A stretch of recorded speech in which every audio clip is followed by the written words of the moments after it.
আজকে আমি আবার হাজির হয়েছি নতুন একটা ভিডিও নিয়ে।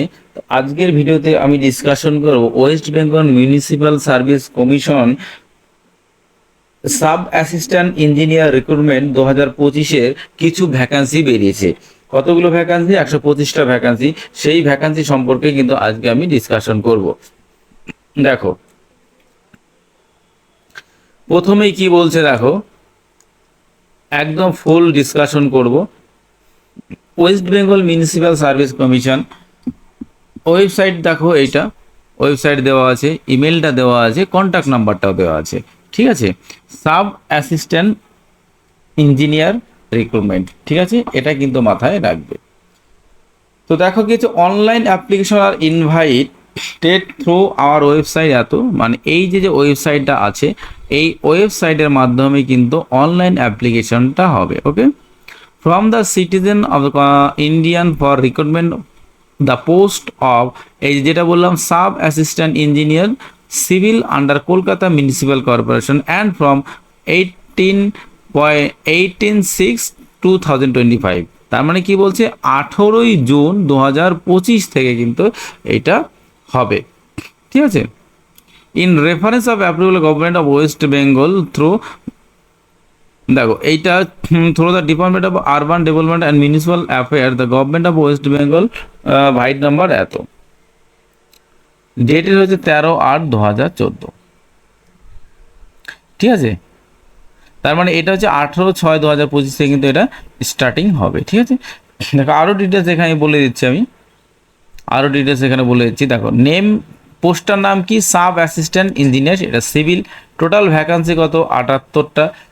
ক্যাটাগরি ওয়াইজ ভ্যাকান্সি দেখো, ইউআর হচ্ছে 31টা, ইডাব্লিউএস হচ্ছে 8টা, ইউআর হচ্ছে 3টে, এসসি হচ্ছে 18টা, এসটি 5টা, ওবিসি এ হচ্ছে 8, যেটা হচ্ছে মুসলিম যেটা, তাদের হচ্ছে 8, আর ওবিসি বি একটা ক্যাটাগরি, এটা হচ্ছে 5। তো দুটো ওবিসির মধ্যে দুটো পার্ট। ঠিক আছে, পে লেভেলটা দেখো 12 অফ দ্য পে ম্যাট্রিক্স আর রোপা, রোপা 2019-এর 19 অনুযায়ী দেবে এবং পে লেভেলটা দেবে 12। ঠিক আছে, ডিগ্রিটা দেখো, প্রেসক্রাইবড কোয়ালিফিকেশন এজ, কোয়ালিফিকেশনটা কী দরকার? দেখো কোয়ালিফিকেশন বলছে এ ডিপ্লোমা সার্টিফিকেট লাগবে, হ্যাঁ, ডিপ্লোমা লাগবে in civil engineering and from the state council for engineering and technical education or its equivalent candidates having higher qualification in civil engineering may also apply, মানে তাকে civil engineer হতে হবে এবং অথবা diploma certificate কিন্তু তাকে থাকতে হবে। ঠিক আছে, দেখো এবার কি হচ্ছে এজ, এজটা কত হবে? Age more than 37 years on the 1st January of year of advertisement, মানে এই যে বয়সটা কিন্তু 37 বছরের বেশি হওয়া যাবে না এই যে 2025 সালের 1 জানুয়ারি অনুযায়ী। ঠিক আছে, 2037-এর কিন্তু বেশি বয়স হওয়া যাবে না। Subject to age relation as mentioned, age as recorded only in the madhyamik or equivalent certificate will be accepted. এই যে date of birth, date of birth কি দেখে দেখা হবে? এটা হচ্ছে মাধ্যমিক এবং অথবা মাধ্যমিকের সমতুল্য যে সার্টিফিকেট আছে, সেই সার্টিফিকেটে যে ডেট অফ বার্থ দেওয়া আছে, সেই ডেট অফ বার্থ অনুযায়ী কিন্তু এটা দেখা হবে। দেখো এই ক্ষেত্রে ওবিসি ভ্যাকান্সির ক্ষেত্রে এটা আমি বলিনি। ঠিক আছে, এটা বললাম না। বেশ, আপলোডিং, এবার কি কি ডকুমেন্টস আপলোড করতে হবে? Uploading of documents and certificate, কি কি ডকুমেন্টস এবং সার্টিফিকেট আপলোড করতে হবে? ফার্স্ট হচ্ছে কি বলছে, 1 নম্বরে এসেনশিয়াল কোয়ালিফিকেশন, 1 নম্বর হচ্ছে কোয়ালিফিকেশন সার্টিফিকেট দিতে হবে। 2 নম্বর কি বলছে, এজ প্রুফ দিতে হবে। 3 নম্বর হচ্ছে কাস্ট প্রুফ দিতে হবে। 4 নম্বর হচ্ছে PWD certificate, physical handicap certificate যদি থাকে তাহলে দিতে হবে, নাহলে দিতে হবে না। Must be scan and uploaded along the online application, bona fide certificate issue by competent authorized must be obtained within the closing date of advancement। ঠিক আছে, এইবার কি বলছে দেখো, সাবমিশন অফ বোর্ড।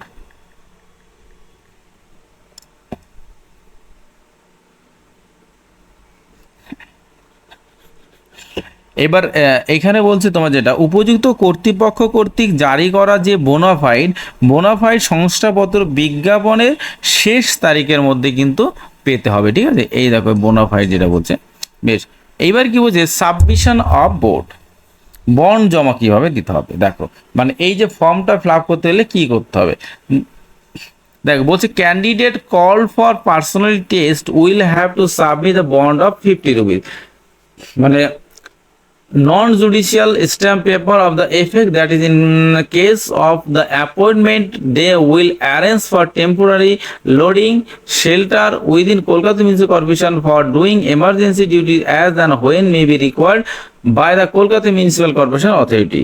বলছে ব্যক্তিত্ব পরীক্ষার জন্য, মানে পার্সোনাল, এই যে পার্সোনাল টেস্ট, এটা হচ্ছে পার্সোনাল টেস্ট ব্যক্তিত্ব পরীক্ষার জন্য প্রার্থীদের 50 টাকা নন জুডিশিয়াল স্ট্যাম্প পেপারে একটি বন্ড জমা দিতে হবে, ঠিক আছে, একটা বন্ড কিন্তু জমা দিতে হবে। এবং যে নিয়োগের ক্ষেত্রে তারা কলকাতা পৌরসভা কর্পোরেশনের কর্তৃপক্ষের প্রয়োজন অনুসারে জরুরি দায়িত্ব পালনের জন্য অস্থায়ী থাকার ব্যবস্থা বা আশ্রয়ের ব্যবস্থা করবে, ঠিক আছে। তো এইটা সবচেয়ে মুদ্রা কথা হচ্ছে পার্সোনাল টেস্টের জন্য 50 টাকার কিন্তু একটা বন্ড তাকে জমা দিতে হবে স্ট্যাম্প পেপারে, ঠিক আছে।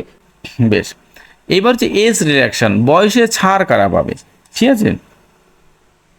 The upper age limit shall be relaxable for scheduled caste, মানে SC ST candidate of West Bengal, 5 বছরের কিন্তু ছাড় পাবে কারা, এসসি এবং এসটিরা। Relaxation for other backward classes candidate West Bengal 3 years, SC ST ছাড়া যা আদার যা অন্যান্য যারা পিছিয়ে পড়া জাতি আছে তারা কিন্তু 3 বছরের ছাড় পাবে, ওকে। বেশ,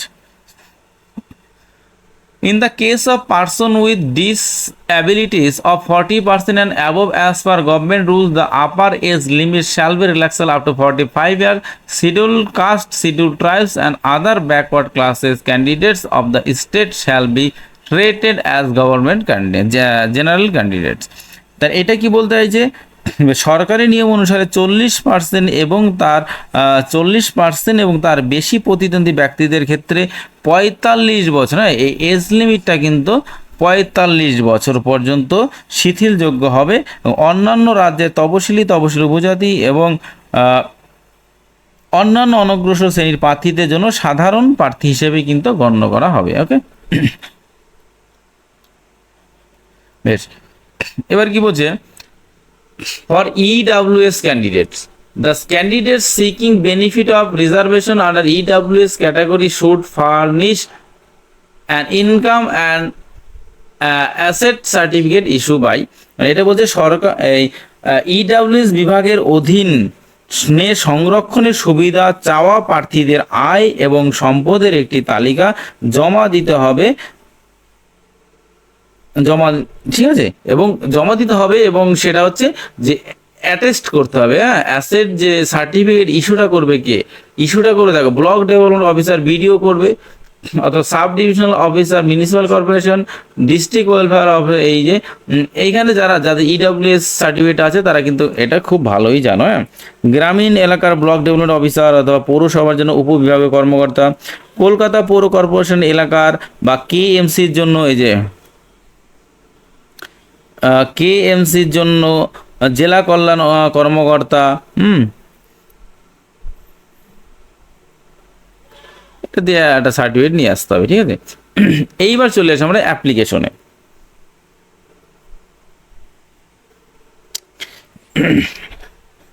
এইবার আমরা চলে আসবো অ্যাপ্লিকেশন, ঠিক আছে। অ্যাপ্লিকেশন বা প্রক্রিয়াকরণের চার্জ কত লাগবে দেখো, application for your EWS OBC candidate are 150 rupees plus processing fee, মানে দেখো ইউআর EWS এবং OBC ক্যান্ডিডেটদের জন্য 150 টাকা প্লাস 200 টাকা হচ্ছে প্রসেসিং চার্জ, তার মানে টোটাল লাগবে হচ্ছে 200 টাকা করে লাগবে, ঠিক আছে। 150 যোগ হচ্ছে 50 ইকুয়াল টু 200 টাকা লাগবে কাদের জন্য, ইউআর EWS এবং OBCদের জন্য, ওকে। 2 নম্বর এসসি এসটি এবং PWD physical handicap candidate processing charge 50 rupee paid. যারা হচ্ছে এসসি এসটি এবং ফিজিক্যাল হ্যান্ডিক্যাপ তাদের শুধুমাত্র হচ্ছে এই প্রসেসিং চার্জে 50 টাকা, এইটাই কিন্তু তাদের লাগবে।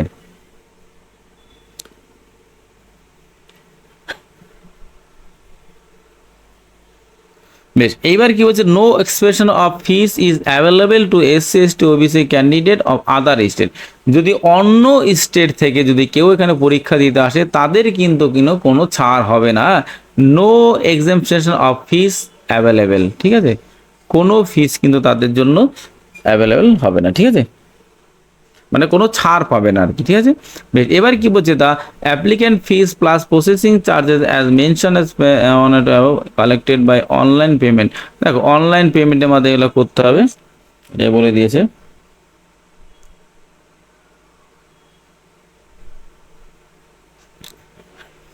ঠিক আছে, এইবার কি বলছে, method of recruit of and syllabus, মানে পরীক্ষার মেথড এবং সিলেবাসটা এখানে বলে দিচ্ছে। দেখো mode of examination, the examination will be held in Kolkata centre only. পরীক্ষাটা কিন্তু এক্সাম সেন্টার, ঠিক আছে, এক্সাম সেন্টার কোথায় হবে, সেটা হবে Kolkata. In two successive stage, দুটো স্টেজে পরীক্ষা হবে। Written test, multiple choice objective and personality test, মানে একটা হবে রিটেন পরীক্ষা হবে, আর একটা হবে পার্সোনালিটি টেস্ট। এই দুটো করলে কিন্তু দুটোতে পাস করলে কিন্তু সে চাকরি পেয়ে যাবে। রিটেন টেস্ট কত, রিটেন হচ্ছে 200 নম্বরের পরীক্ষা হবে, ঠিক আছে, এবং ওএমআর বেসড, মানে যে এই যে গোল গোল করে ওএমআর শিট আছে না, ওএমআর শিটে কিন্তু পরীক্ষা হবে, 200 নম্বরের পরীক্ষা হবে, 100টা কোশ্চেন থাকবে, 100টা কোশ্চেন, একটা কোশ্চেনের মান হচ্ছে 2, তাহলে 200 হয়ে গেল, ঠিক আছে। দেখো carrying 2 marks is will be conducted. দেখো 1 marks for every incorrect or wrong answer. There will be negative marking of 0.1 marks of each every incorrect answer.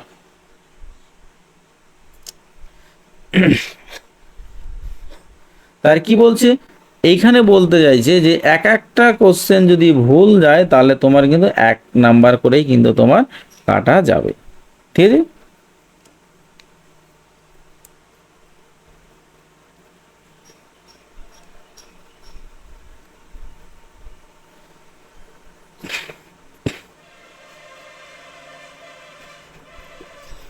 ওকে, তাহলে একটা উত্তর ভুল গেলে 1টা নাম্বার কিন্তু কাটা যাবে, ঠিক আছে।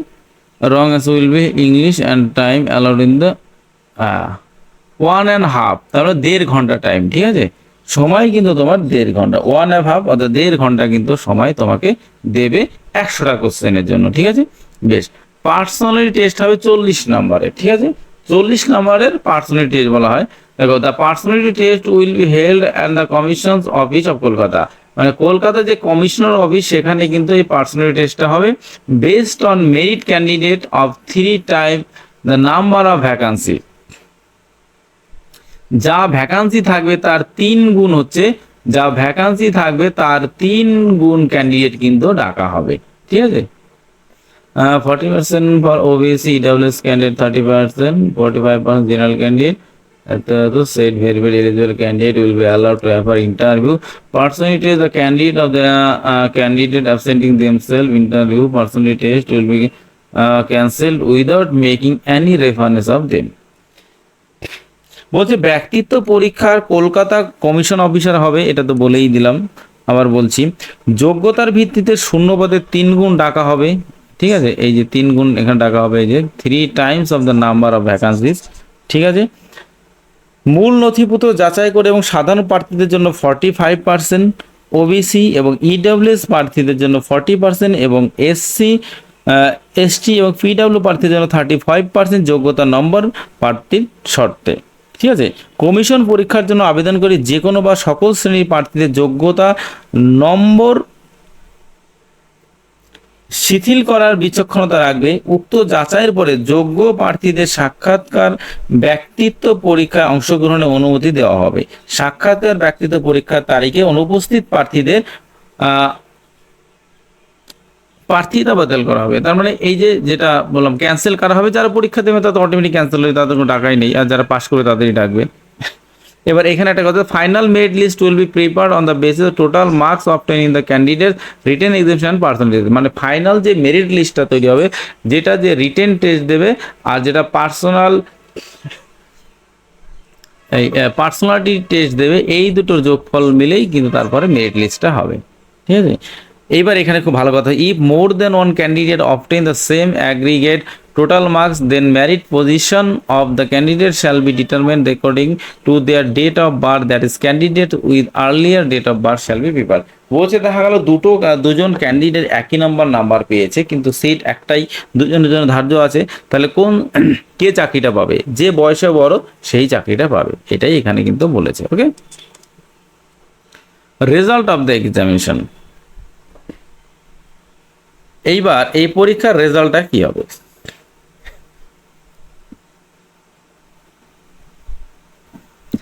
The means of candidate call the personality test and those required for the appointment will be published on the website. এই ওয়েবসাইটে কিন্তু এই রেজাল্টটা দিয়ে দেবে, ব্যাস এটা নিয়ে কথা বলে। সিলেবাসটা কি থাকবে? Question will be based on the course content, diploma লেভেলের কোশ্চেন থাকবে, ঠিক আছে, in the civil engineer approved by AICTE, diploma লেভেলের কোশ্চেন কিন্তু এখানে থাকবে। মিসলেন্স এইগুলো দরকার নেই, রিগার্ডিং স্ক্রাইব এগুলো দরকার নেই। এইবার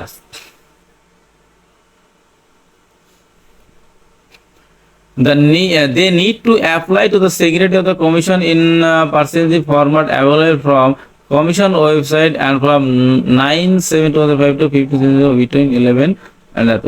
এইটা দরকার, এইটা দেখো কি বলছে, last date for registration for the online application and the process of submission application must be complete 8/7/2025। তার মানে কি বলছি, এই যে রেজিস্ট্রেশন করার লাস্ট ডেট কবে বা অ্যাপ্লিকেশন করার লাস্ট ডেট কবে, এটা হচ্ছে 8ই জুলাই 2025, এটা কিন্তু লাস্ট ডেট, ঠিক আছে। বেশ, এই আর কিছু আছে? যেগুলো ইম্পর্টেন্ট সেগুলো বলবো, যেগুলো ইম্পর্টেন্ট নেই সেগুলো বলে লাভ নেই, ব্যাস। তো এই ছিল, এইটা একটা শর্ট এই দেখে দেখো, শর্ট যেটা বলছে সংক্ষিপ্ত কারণে মিউনিসিপ্যাল কর্পোরেশনে কিন্তু এক্সামটা হবে, মিউনিসিপ্যাল কর্পোরেশনের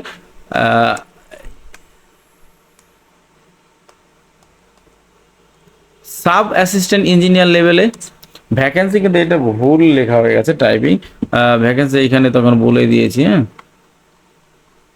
এখানে ভ্যাকান্সিটা দেওয়াই আছে, 78টা ভ্যাকান্সি আছে। এইটা কিন্তু তোমার ভ্যাকান্সি হবে 78। হ্যাঁ, আর লাস্ট ডেট কবে? 8/7/2025। এজ লিমিট কিন্তু 37 বছর। হ্যাঁ, এজ লিমিট 37 বছর, আর কোয়ালিফিকেশন হচ্ছে ডিপ্লোমা, ঠিক আছে। তো এই ছিল আজকের ভিডিওটা। এই ভিডিওটা যদি কারো ভালো লেগে থাকে তাহলে অবশ্যই লাইক কমেন্ট শেয়ার করতে কিন্তু কেউ ভুলবে না, এবং এরকম আরও ভিডিও পেতে অবশ্যই চ্যানেলটাকে সাবস্ক্রিপশন করবে।